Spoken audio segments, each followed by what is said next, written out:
ஆண்டவர் இயேசு கிறிஸ்துவில் என் பிரியமான சகோதர சகோதரிகளே, உயிர்த்த ஆண்டவர் பல முறை தம் சீடர்களுக்கு காட்சி அளித்த நிகழ்ச்சிகளை இந்த நாட்களில் நாம் சிந்தித்துக் கொண்டிருக்கிறோம். எருசலேமில் மட்டுமல்ல, கலிலேயாவிலும் ஆண்டவர் தோன்றுகின்றார். இன்றைக்கு யோவான் நற்செய்தி 21ஆம் அதிகாரத்திலிருந்து ஒரு பகுதி. இதை பிற்சேர்க்கை என்று கூட சொல்லுகிறார்கள். நற்செய்தி முடிந்துவிட்டது, இருந்தாலும் பின்னாட்களில் யாரோ இந்த பகுதியை சேர்த்திருக்கிறார்கள் என்று. எது எப்படியோ இந்த பகுதியிலும் அற்புதமான கருத்துக்களை ஆண்டவர் இன்றைக்கு நமக்கு விருந்தாக அளிக்கின்றார். சீமோன் பேதுரு தன்னுடைய நண்பர்களிடம், நான் மீன் பிடிக்கப் போகிறேன் என்றார். அவர்கள், நாங்களும் உம்மோடு வருகிறோம் என்று போய் படகில் ஏறினார்கள். அவரை சேர்த்து 7 பேர் இரவு முழுவதும் மீன் பிடிக்கப் போகின்றார்கள். ஆனால் என்ன நடக்கின்றது? மீன் ஒன்றுமே கிடைக்கவில்லை. ஆண்டவர் இல்லாமல் நம்முடைய உழைப்பெல்லாம் எதிர்பார்க்கின்ற வெற்றியை பல நேரங்களிலே அளிப்பதில்லைதான். ஆனால் நம்முடைய வேதனையினோடே ஏமாற்றங்களினோடே ஆண்டவர் உடன் இருக்கிறார். விடியற்காலையில் இயேசு கரையில் நிற்கின்றார். அவர்களுடைய ஏமாற்றத்தை புரிந்து கொண்டவர் போல, பிள்ளைகளே, மீன் ஒன்றும் படவில்லையா என்று அன்போடு அக்கறையோடு கேட்கிறார். அவர்கள் இல்லை என்னும் போது, படகின் வலப்பக்கம் வலையை வீசுங்கள் என்கிறார். அவர்களும் கீழ்ப்படுகிறார்கள். என்ன அற்புதம்! வலையை இழுக்க முடியாத அளவுக்கு மீன்கள் கிடைக்கின்றன. இந்த அற்புதத்தை கண்டவுடனே ஆண்டவர் அதிகம் அன்பு செய்த சீடர் அவர் ஆண்டவர்தான் என்று அடையாளம் கண்டுகொள்கிறார். பேதுரு உடனே தம் ஆடையை களைந்து விட்டிருந்ததால் மரியாதையோடு ஆடையை கட்டிக்கொண்டு ஆண்டவரை அணுகிச் செல்லுகிறார். பாருங்கள், உயிர்த்த ஆண்டவர் ஒரு சமையற்காரனாக அவர்களுக்காக மாறி அங்கே காத்து கொண்டிருக்கிறார்.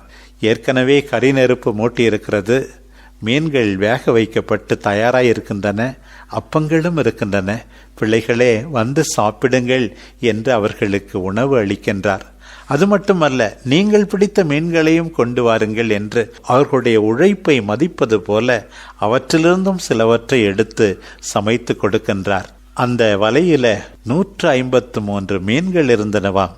பாருங்கள், இந்த 153 பற்றி பல்வேறு விளக்கங்கள். அந்த கலிலேயா கடலிலே இருந்த மீன்களின் வகை 153ஆம். ஒவ்வொரு வகையிலும் ஒரு மீனாம். இன்னொரு பக்கம் உலக மக்களினத்தார் அத்தனையும் 153 இனங்களாக இருப்பார்களாம். இன்னொரு பக்கம் 1 to 17 வரை நீங்கள் கூட்டி பார்த்தால் அது 153. எனவே ஒரு வேர்த்தல எல்லாருக்கும் ஆண்டவருடைய அவையிலே இடம் உண்டு. ஆண்டவரால் வெறுத்து ஒதுக்கப்படுபவர்கள் யாரும் இல்லை. ஆண்டவரை ஏற்றுக்கொள்ளுகிறவர்கள் அத்தனை பேருக்கும் மீட்பு உண்டு என்பதை உணர்த்துவதாக இந்த மீன்களின் எண்ணிக்கை இருப்பதாகவும் விவிலிய அறிஞர்கள் சொல்லுகிறார்கள்.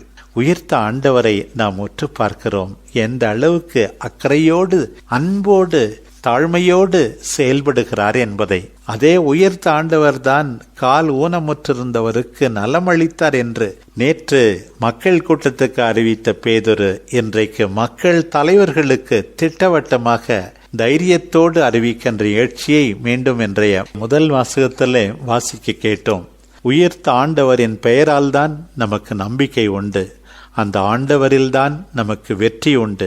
அந்த ஆண்டவர்தான் நம் மீது அக்கறை கொண்டிருப்பவர்.